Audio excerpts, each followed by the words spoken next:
Pourquoi un homme se considérerait comme féministe? Après tout, certaines et certains diront qu'un homme ne peut pas être réellement féministe parce que c'est un homme. Comme on pourrait dire qu'un blanc ne peut pas réellement vouloir combattre le racisme, qu'un hétéro cisgenre ne peut pas réellement être un militant contre l'homophobie, la transphobie. Et je comprends ces positions.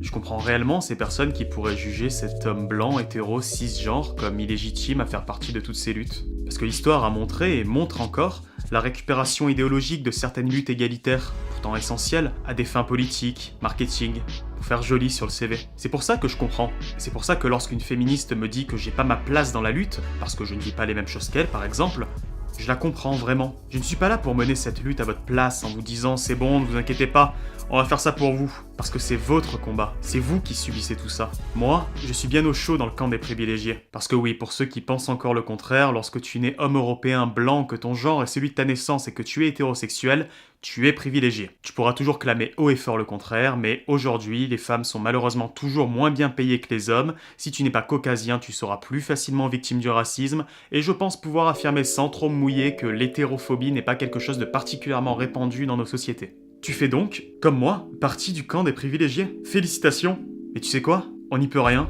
Et on va pas demander pardon pour ça. Et c'est justement là que tout se joue. Personne ne devrait demander pardon pour qui il ou elle est. Nous vivons dans un monde où l'idée d'égalité entre tous les humains commence à faire consensus. Peu importe ton sexe, ton genre, la couleur de ta peau, ta sexualité, tout le monde devrait être dans le camp des privilégiés. Et ça peut paraître étrange de désirer ça. C'est vrai, traditionnellement, on serait tenté de dire qu'être le chouchou est une position agréable. Alors ça veut pas dire qu'on va forcément mieux réussir que les autres camps, hein, mais c'est quand même plus facile de monter l'échelle sociale quand on a tous les barreaux.